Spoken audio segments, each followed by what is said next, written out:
안녕하세요. 책 읽는 뮤즈입니다. 오늘 소개할 책은 다이어트 불변의 법칙 두 번째 시간입니다. 단백질을 먹는다고 단백질이 생기지 않는다. 이제 우리는 육식에 관한 모든 질문 중에서 가장 오해가 많은 문제를 접하게 될 것이다. 단백질을 먹는다고 몸에서 단백질이 형성되는 것이 아니라는 사실이다. 단백질은 음식의 아미노산으로부터 만들어진다. 단백질 문제를 이해하려면 반드시 아미노산을 이해해야 한다.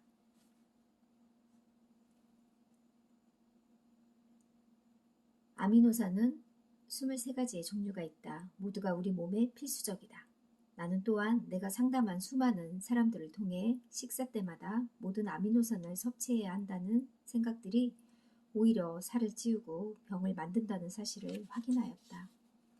인간은 단백질을 얻는데 엄청난 시간을 소비하는 유일한 동물이다.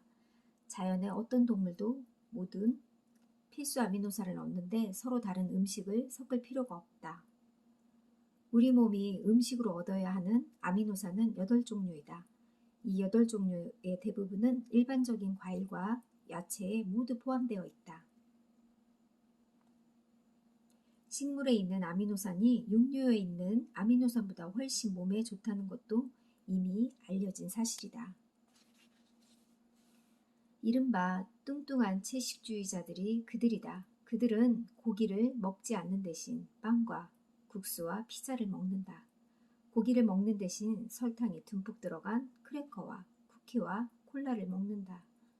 고기를 먹지 않는 대신 시중에 공장에서 만든 주스와 공장에서 만든 라면, 공장에서 만든 비타민 음료를 먹는다. 그것도 부족해서 비타민제와 칼슘제와 근육 강화제와 종합 비타민제를 먹는다. 그리고 나서 나는 채식주의자라고 고기는 일체 먹지 않습니다라고 말한다. 그들은 자연의 법칙에서 멀리 떨어진 사람들이다. 모든 고기는 인간의 몸속에 독소를 뿜어낸다.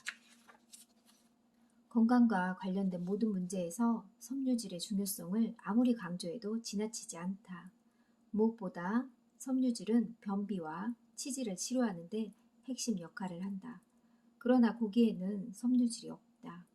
육식 동물의 위는 단순히 둥근 주머니의 형태로 되어 있으며 초식 동물보다 10배나 많은 염산을 분비한다.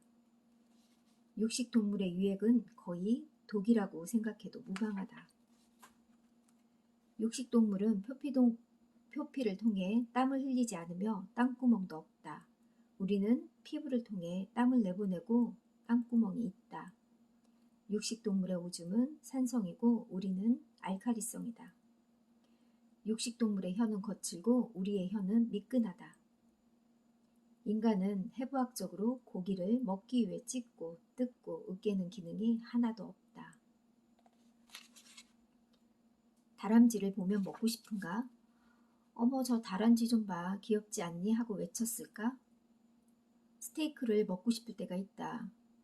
그렇다고 해서 밖에 나가서 송아지를 죽여서 우리가 원하는 부위를 잘라낼 것인가? 정육점의 고기를 사서 요리해 먹는 것과 무엇이 다른가?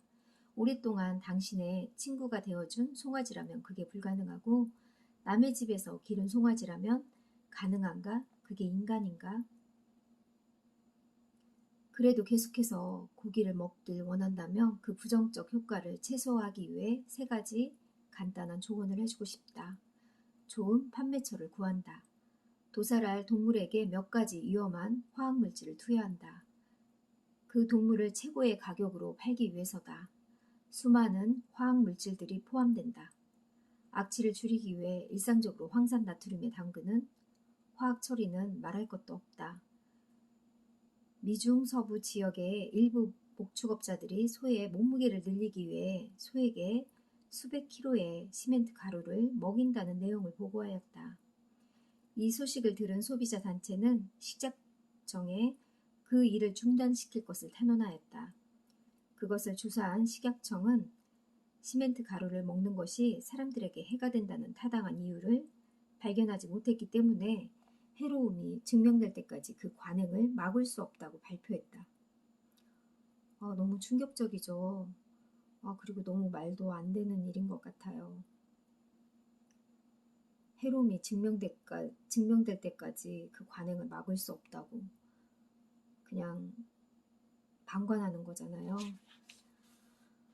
자연적으로 방목에서 기른 소고기와 닭고기를 판매하는 곳이 있다면 그곳을 찾기 바란다. 고기는 하루 한 번 이상 먹지 않는다. 고기를 하루에 한 번 이상 먹게 되면 그것을 소화하는 데 엄청난 에너지가 필요하다. 적절하게 배합한다. 적절히 배합되지 않는 음식을 먹을 때도 있을 것이다. 그러나 음식을 먹을 때 그렇게 하길 바란다. 적절히 배합된 고기만으로 당신의 몸은 힘들다.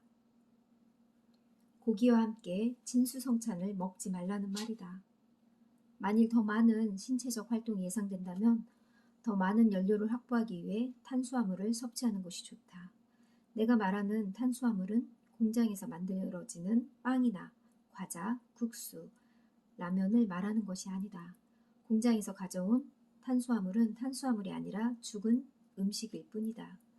나는 지금 밭에서 가져온 신선한 고구마와 감자, 현미를 말하는 것이다. 단백질은 에너지 생산을 하지 않고 오히려 소모시킨다. 전적으로 고기만 먹는 사자는 하루에 20시간을 잔다. 과일만 먹는 오랑우탕은 6시간만 잔다.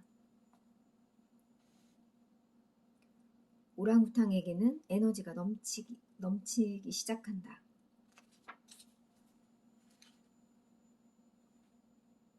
우리 인간에게 필요한 비타민 B12는 양은 아주 미미해서 그 중량은 마이크로그램 또는 나노그램으로 계산된다. 아주 건강한 사람은 보통 5년치가 저장되어 있다. 그러나 문제는 여기에 있다. 고기를 먹으면 부패가 시작하므로 위에서 비타민 B12의 생산을 방해하고 지연시킨다. 따라서 육식주의자들은 채식주의자들보다 비타민 B12의 결핍증에 걸리기가 더 쉽다. 고기를 팔아서 이득을 보는 사람들이 뒤에서 조종을 하기 때문이다. 이제는 이 책을 읽는 당신을 포함해서 모두가 아는 사실이 되었다. 달걀에는 비소가 있다. 달걀이 단백질원으로 고기보다 좀 더 나을 거라고 생각하는 사람들이 있다. 달걀을 날로 먹지 않는 한 그 아미노산은 열로 인해 응고되고 사라져버린다. 날로 먹더라도 상황은 달라지지 않는다. 당신이 좋아하는 프라이드 치킨에는 기생충을 죽이고 산란을 촉진시키기 위해 닭이 살아있을 때 비소가 제공된다. 그 치명적인 독소를 우리가 섭취한다. 또한 달걀에는 간과 콩밭에 과도한 부담을 주는 황이 포함되어 있다. 그래서 썩은 계란은 고약한 악취가 난다. 바로 황 냄새다. 성냥을 켤 때 내는 그 냄새의 정체가 황이다. 우유는 정치적인 식품이다. 고기를 많이 먹는 사람에게서 쓰레기 냄새가 나는 것은 너무나 당연하다. 독성 노폐물들이 몸 밖으로 빠져나가려고 호흡으로 땅구멍으로 발버둥을 치기 때문이다. 그래서 서양 사람들은 고기 썩는 노린내를 없애려고 향수를 뿌린다. 그러나 아시아의 오지마을 사람들에게는 썩은 냄새 대신 향긋한 풀냄새와 과일 냄새가 난다. 미국인의 퇴행성 질병은 확고부동한 세계 1위다. 미국의 의료비 지출은 국민 총생산 대비 18%에 이른다. 100원을 벌어서 20원가량을 병원에 쓴다는 말이다. 똑똑하고 현명한 소비자, 이 책을 읽고 있는 당신과 같은 사람들이 우유는 송아지가 먹는 음식이고 인간이 먹는 음식이 아니라는 인식을 갖게 되면서 유제품에 대한 수요가 조금씩 줄고 있다. 그러나 생산은 계속되고 있다. 유제품이 건강에 이롭다고 말하는 광고는 상업적인 의도를 가진 것이다. 미국에서는 매년 수십억 달러의 과잉 생산된 유제품에 도움을 주기 위해 수억 달러의 우유 마시기 캠페인이 장려되고 있다. 미국인의 건강을 위한 캠페인으로 보인다. 그러나 사실 광고 캠페인의 진짜 이유는 과잉으로 생산되어 창고에서 썩어가는 유제품을 소진시키려는 식품업자와 농축산업자의 미디어의 합작품에 불과한 것이다. 당신은 이미 눈치를 채고 있었으리라고 믿는다. 우유는 송아지를 위한 것이다. 암소의 젖은 한 가지 목적, 그 목적을 위해 의도되었고 만들어졌는데 그것은 그의 소의 새끼들 위한 양식이다. 어떤 동물도 일단 젖을 떼고 나면 어미의 젖을 마시려고 하지 않는다. 인간은 엄마가 젖을 먹이는 일을 마친 다음에 송아지의 엄마가 만든 젖으로 대체하도록 가르친다. 젖을 뗀 이후로는 물론이고 태어나자마자 소의 젖을 먹이는 경우가 태반이다. 달리 말해서 지구상에서 다른 동물의 젖을 먹이는 동물이 하나 있는데 그것이 바로 인간이다. 물론 이 문제를 객관적으로 바라보기는 어렵다. 왜냐하면 서로 상반되는 정보들이 너무 많기 때문이다. 유제품을 먹는다는 것은 우유를 먹는 행위와 다르다. 어떤 사람이 암소의 젖에 입을 대고 빨아먹지 않고 젖을 짠 후에 깨끗한 잔에 마셨다고 해서 암소의 젖을 마시지 않은 것은 아니다. 어떤 사람이 그 젖으로 만든 치즈에 빵을 얹어 먹었다고 해서 암소의 젖을 먹지 않은 것이 아니다. 우리의 논리, 본능, 상식, 그리고 자연의 법칙으로 생각해보자. 인류가 400만 년 동안 진화하면서 먹어온 음식이라면 좋다. 그러나 그렇지 않다면 이것이 얼마나 우스꽝스러운 일인가. 밀림의 호랑이가 풀을 뜯어먹고 초원의 소들이 얼룩말의 시체를 먹는 것과 무엇이 다르단 말인가. 우유는 몸의 점막을 형성한다. 당신은 이제 뭘 그렇게까지 얘기할 필요가 있느냐고 헛웃음을 칠 수도 있을 것이다. 우유에는 무유보다 카세인이 300배나 들어있다. 그것은 커다란 뼈의 발육을 위해서이다. 카세인은 위 안에서 굳어진다. 크고 질기며 빽빽하고 소화하기 힘든 덩어리를 형성하는데 4개로 구성된 소의 이장이 맞도록 설계되어 있다. 일단 사람의 몸으로 들어간 이 두껍고 끈적이는 물질은 몸에 어마어마한 부담을 지우게 된다. 불행하게도 이 끈적끈적한 물질의 일부는 굳어져서 창자의 내벽에 붙어버린다. 당연히 다른 영양분이 몸으로 흡수되는 것을 막는다. 116세 건강 전문가로 언급된 노만 워커 박사는 반세기가 넘도록 이 주제에 대해 연구했으며 실제로 뇌 분비계의 전문가로 인정받았다. 그는 갑상선암의 가장 큰 원인도 우유에 포함된 카세인 때문이라고 언급하였다. 유제품이 우리 몸에 해를 주는 치명적인 이유 중에 하나는 몸에서의 점막 형성이다. 유제품은 점막 표면에 점막을 만들어 배출 속도를 매우 느리게 한다. 절대 필요한 소화 에너지가 항상 탕진된다. 이 상황은 반드시 해결되어야 한다. 몸에 지나치게 점막이 형성되며 체중 감소는 2배, 3배 더 어려워진다. 앨리스 박사는 과학자들 사이에서 매우 존경받는 사람으로서 42년 동안 우유와 관련된 문제에만 몰두해서 연구했다. 42년에 걸친 의사생활 동안 나는 환자들에게 25,000번이 넘는 혈액 검사를 했다.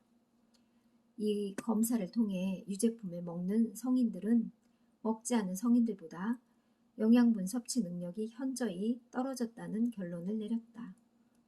빈약한 소화 흡수는 곧 만성 피로와 만성적인 질병을 의미한다고 언급했다.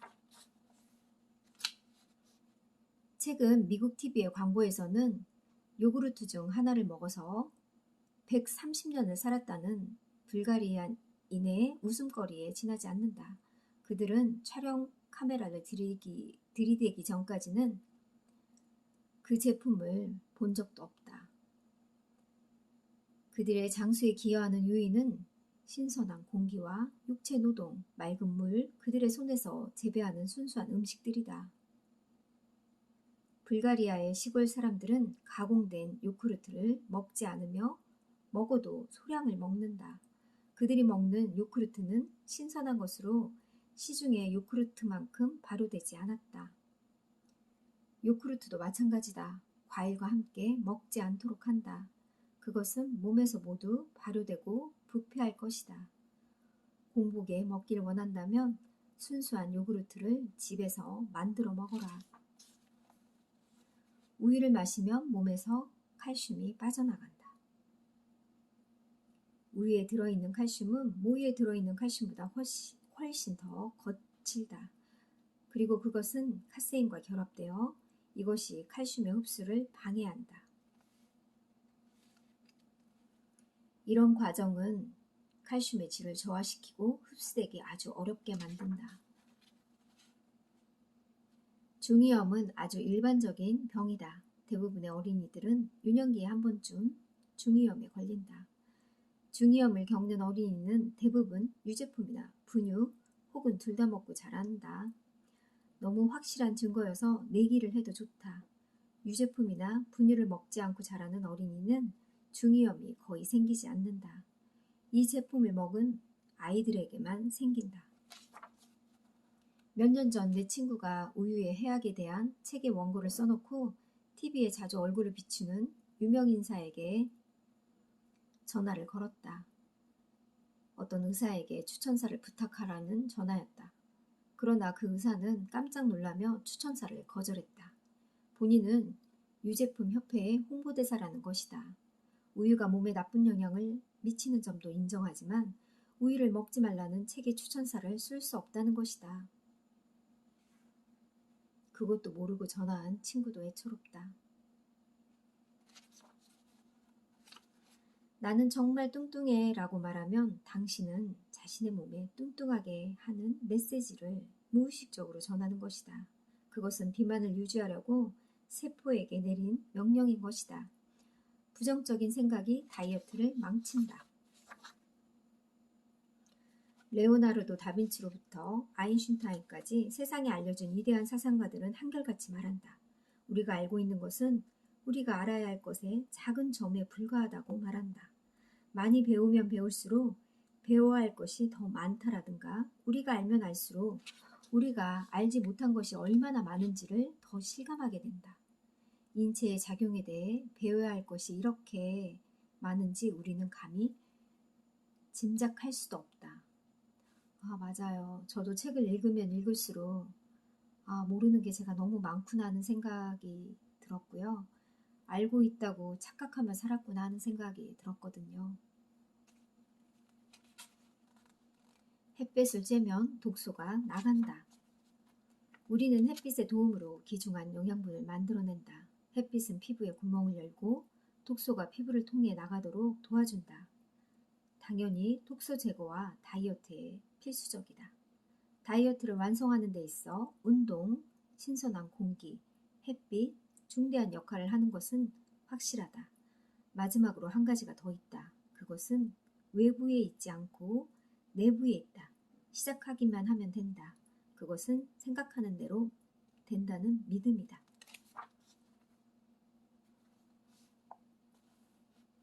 심장이 강할수록 수명은 길어진다. 하루에 해야 할 최소한의 운동량은 채우라는 것이다. 그 최소한의 운동량은 30분간 활기차게 걷는 것이다.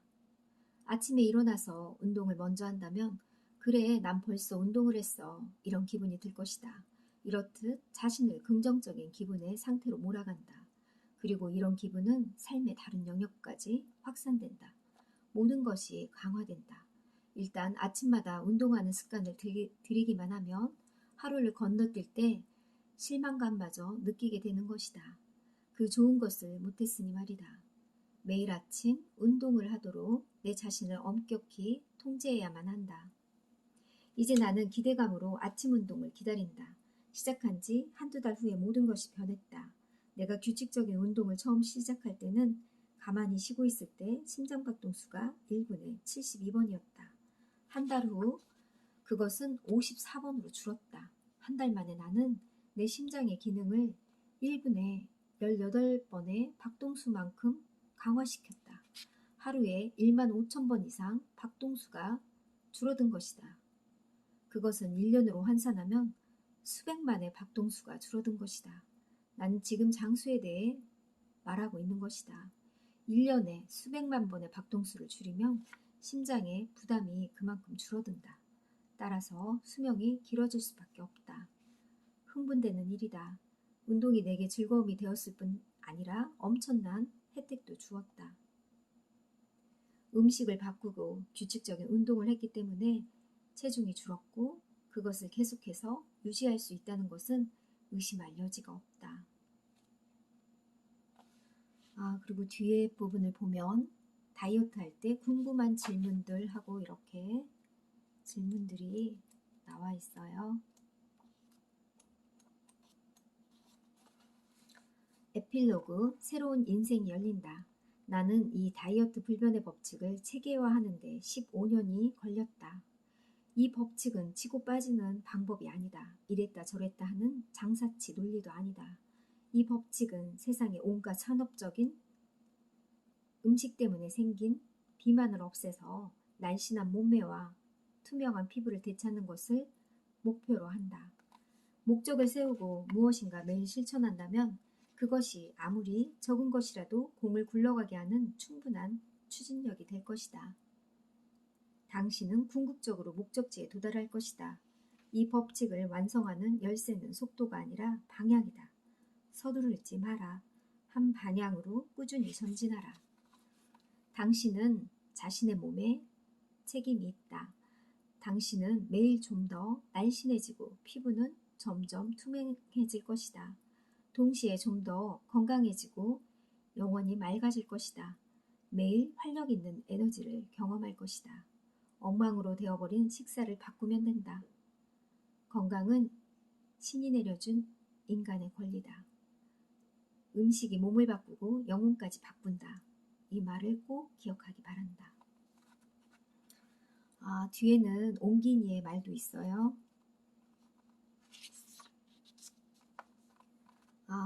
옹기신 이 번역하신 분도 그토록 좋아했던 공장 음식들을 냉장고에서 버리고 80kg 했는데 63kg까지 내려갔고 이분도 체중 유지를 계속하고 계신다고 합니다. 그리고 이분은 이 책을 통해서 처음으로 음식의 중요성을 일깨워 주었고 내 인생을 180도로 바꾸어진 책이라고 합니다. 이 아름다운 책을 읽고 실천해 보시라고 옹기니는 말합니다.